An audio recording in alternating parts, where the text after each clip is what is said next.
Hello students, in this video we will discuss about chapter 8 of equity derivative module and the name is legal and regulatory environment. So इस chapter में हम पढ़ने वाले हैं जो भी एप्लीकेबल लॉज एंड रेगुलेशंस हैं जो डेरिवेटिव पे एप्लीकेबल होते हैं। और ये जो चैप्टर होने वाला है ये बहुत थ्योरेटिकल है और उसलिए ही आई विल सजेस्ट कि आप लोग इस चैप्टर को मॉड्यूल से ज़्यादा पढ़ें, क्योंकि इसमें ज़्यादा समझने का कुछ नहीं है, प्रैक्टिकल एप्लीकेशन भी कुछ नहीं है, थ्योरेटिकल बहुत ज़्यादा है। और again from the exam point of view इतना ज़्यादा सीरियस ये टॉपिक नहीं है, क्योंकि इतना इन डिटेल है, पूरा का पूरा लॉ आपको पढ़ना पड़ेगा, समझना पड़ेगा। और मेरे को नहीं लगता है कि एग्जाम के अंदर यहाँ से कोई सेक्शंस पूछने वाले हैं या फिर कुछ भी इंपॉर्टेंट इसमें से आने वाला है। हालांकि कुछ इंपॉर्टेंट पॉइंट्स हैं which have already covered in these slides, तो उसको एक बार हम डिस्कस कर लेते हैं। सबसे इम्पॉर्टेंट जो भी एक्ट है, जो भी डेरिवेटिव्स या जो भी मैं कहूँगा फाइनेंशियल मार्केट को जो रेगुलेट करता है, सबसे इम्पॉर्टेंट एक्ट है सेबी एंड उसके बाद SCRA यानी सिक्योरिटीज कंट्रोल रेगुलेशन एक्ट है। तो उसके अंदर कुछ पार्ट हैं, कुछ इंपॉर्टेंट टॉपिक हैं, वो हम यहाँ पे कवर कर लेते हैं। So the important part is कि यहाँ पे जो सिक्योरिटीज की डेफिनेशन थी, ये एक्ट पहले तो 1957 के अंदर ये एक्ट जो है एप्लीकेबल हुआ था, 25 1957 को एप्लीकेबल हुआ था। दो in the year 1956 it was passed in the parliament में ये 1956 में पास हो गया था, लेकिन ये एप्लीकेबल जो मार्केट पे एप्लीकेबल हुआ वो 1957 पे हुआ था। तो यहाँ पे इस एक्ट का सबसे इंपॉर्टेंट पार्ट है कि यहाँ पे सिक्योरिटीज की डेफिनेशन को डाला गया था कि ये जो एक्ट है ये कौन कौन से इंस्ट्रूमेंट में लगता है। तो उस इंस्ट्रूमेंट को इन्होंने एक वर्ड दिया सिक्योरिटीज। तो इस सिक्योरिटी के अंदर क्या क्या कवर होता है, तो यहाँ पे derivatives, futures and option cover होते हैं, स्टॉक्स कवर होते हैं, बॉन्ड्स कवर होते हैं, इवन फाइनेंशियल मार्केट में कमोडिटीज भी आपकी इसी में कवर होती हैं, और pass through certificate, swaps, mutual fund, ये सारी चीज़ें सिक्योरिटीज के अंदर कवर होती है। जो भी इंस्ट्रूमेंट इंडियन फाइनेंशियल मार्केट पे ट्रेड होता है वो सिक्योरिटीज में कवर होता है। और इस एक्ट को पास करने का क्या एक मेन मोटिव था, enacted to prevent undesirable exchanges in securities.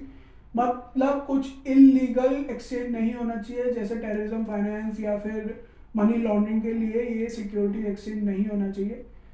मतलब बाय और सेलिंग जो भी होगी फाइनेंशियल इंस्ट्रूमेंट्स में, वो एक इलिसिट पर्पस के लिए नहीं होनी चाहिए और एक जेन्युइन पर्पस होना चाहिए, which is trading and investment. And to control the working of stock exchanges in India. जो स्टॉक एक्सचेंज इंडिया के अंदर इनकॉर्पोरेट हुए थे ऑलमोस्ट आज से 20 साल पहले, हर एक स्टेट के अंदर एक स्टॉक एक्सचेंज हुआ करता था। दिल्ली का भी दिल्ली स्टॉक एक्सचेंज, उत्तर प्रदेश का Uttar Pradesh stock exchange, metropolitan Calcutta stock exchange, तो हर एक स्टेट के अंदर अपना एक एक्सचेंज हुआ करता था। तो वो सारे एक्सचेंजेस किसके थ्रू इनकॉर्पोरेट हुए थे, वो SCRA के थ्रू इनकॉर्पोरेट हुए थे। यहाँ पे पावर्स दी गई थी उनको, और उनकी मैनेजमेंट कैसे होगी, उनकी फंक्शनिंग कैसे होगी, क्या क्या और स्टॉक मार्केट में होगा, या सिक्योरिटी से रिलेटेड कैसे उसका इंफ्रास्ट्रक्चर होगा, कैसे उसको रेगुलेट किया जाएगा, तो वो सब कहाँ दिया हुआ है, सिक्योरिटीज कॉन्ट्रैक्ट रेगुलेशन है। ठीक है, देन कम सेबी एक्ट, और सेबी ही मार्केट रेगुलेटर है। पूरी की पूरी मार्केट किसके इर्द गिर्द घूमती है, तो वो है SEBI. And SEBI is a market regulator भी बोलता है, कोई मार्केट वॉचडॉग बोलता है, कोई मार्केट इंस्पेक्टर बोलता है। तो कई सारी टर्म्स से इसको यूज़ किया जाता है, मार्केट का विसल ब्लोअर भी यही है। तो सेबी हैज़ अल्टीमेट पावर, और सेबी भी एक एक्ट के थ्रू ही बना था which was passed in 1992, act of parliament which is security exchange board of India act 1992। और यहाँ पे इसको क्या क्या पावर दी गई थी, statutory power to protect the interest of the investors in securities market. और ये कब हुआ था, ये पूरा थोड़ा सा बैकड्रॉप में स्टोरी बताया था। हर्षद मेहता का स्कैम हुआ था 1991 में। जब स्कैम हुआ, जब बहुत सारे रिटेल निवेशकों या फिर रिटेल इन्वेस्टर्स को लॉस हुआ, बहुत सारे लोगों को नुकसान झेलना पड़ा और बहुत कुछ हुआ था, लोगों ने इवन सुसाइड भी करी थी, बहुत सारे बैंक्स को भी खतरा हो गया था, बहुत सारी मार्केट इंटरमीडिएट्स को खतरा हो गया था। तब मार्केट सो के जागी थी और उनको ये रियलाइज हुआ कि भैया अभी तक इस मार्केट को कोई रेगुलेट नहीं कर रहा था, हमारी कोई बॉडी ऐसी नहीं थी जो ये देख सके और ये जो समझ सके कि मार्केट में कुछ गलत तो नहीं हो रहा, कहीं किसी के साथ कुछ गड़बड़ घोटाला या धोखाधड़ी तो नहीं हो रही।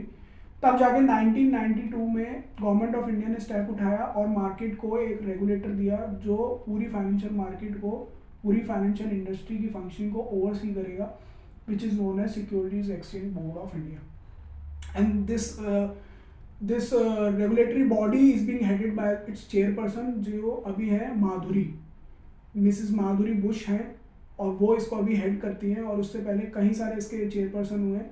लेकिन इन लोगों का काम क्या होता है, to protect the interest of the investors in the security market, कि भैया वो किसी प्राइस रीजिंग का शिकार ना हो जाए, और सडन फॉल और सडन राइज जो शेयर मार्केट में होता रहता है, तो उसमें बहुत सारे लोग फंस जाते हैं इन सारी चीज़ों में। यही हर्षद मेहता के टाइम पे होता था, तो सडन राइज हो जाता था शेयर प्राइस में, 2-3 हफ्तों के अंदर डबल हो रहे हैं, ट्रिपल हो रहे हैं शेयर के प्राइस। तो इन सारी चीज़ों से बचने के लिए, इनसाइडर ट्रेडिंग से बचने के लिए, प्राइस रीडिंग, प्राइस मैनिपुलेशन से बचने के लिए इन्होंने यहाँ पे सेबी बनाई है। Promoting the development of the securities market, की सिक्योरिटीज मार्केट को और ट्रांसपेरेंट और ल्यूक्रेटिव कैसा बनाया जाए, ठीक है, और ट्रांसपेरेंट, इजी टू एक्सेस और इंफॉर्मेशनल कैसा बनाया जाए, इजीली एक्सेसिबल कैसा बनाया जाए, and as well as regulating the securities market. Regulating कैसे करती है, थ्रू रेगुलेशंस। सेबी अपनी टाइम पे टाइम बहुत सारी रेगुलेशंस निकालती रहती है, और इंटरमीडिएट्स को कंट्रोल भी करती है, इंटरमीडिएट्स को लाइसेंस भी देती है। जैसे कोई भी स्टॉक ब्रोकर है, उसको सेबी पे भी अप्लाई करना पड़ता है, सेबी से लाइसेंस लेना पड़ता है। इवन स्टॉक एक्सचेंजेस को सेबी को अप्लाई करना पड़ता है, सेबी से लाइसेंस लेना पड़ता है, ठीक है। So it's regulatory jurisdiction x tends over corporates. Even corporate जो भी कंपनी लिस्टेड होती है, जो भी कंपनी शेयर मार्केट में है, रजिस्टर्ड है, उनको भी सेबी के इर्द गिर्द या फिर सेबी की जो रेगुलेशंस हैं उनको अडॉप्ट करना पड़ता है, और कहीं ना कहीं उसके कंप्लायंस में ही अपनी सारी एक्टिविटीज़ करनी पड़ती है। जो भी कंपनी शेयर मार्केट से पैसा रेज करेगी, इन्वेस्टर से पैसा रेज करेगी, उस पर सेबी के लॉज ऑटोमेटिकली एप्लीकेबल यहाँ पे हो जाएंगे, ठीक है। तो SEBI has been obligated to perform the aforesaid function by such measures as it thinks fit.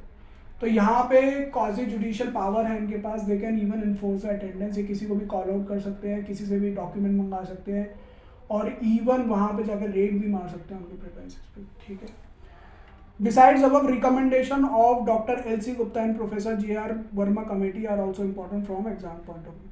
तो एक बार आप जो वर्क बुक है, जो NISM की वर्क बुक है, उसमें ये दो ऐसी कमिटीज़ थी, L.C. Gupta committee and J.R. Verma committee, जिनकी रिकमेंडेशंस के बेसिस पे ही इंडिया की सिक्योरिटीज मार्केट को डेवलप किया गया। तो एक बार just give it a thorough view, और थोड़ा जिससे आपको आइडिया लग जाएगा कि इनकी बेसिकली क्या क्या रिकमेंडेशन थी। Just give it a glimpse, थोड़ा थोड़ा पढ़ लेंगे तो इससे आपको थोड़ा सा आइडिया लग जाएगा। और आई गेस ये 15-20 पॉइंट्स के अंदर दोनों की रिकमेंडेशन थी, तो इसलिए मैंने शॉर्ट नोट्स को ध्यान में रखते हुए यहाँ पे कवर नहीं करा है, लेकिन वर्कबुक में ये बहुत अच्छे से एक्सप्लेन की गई है, तो एक बार आप वहाँ पे जाकर देख सकते हैं, ठीक। That's it for today's class, will discuss the new topic in next video.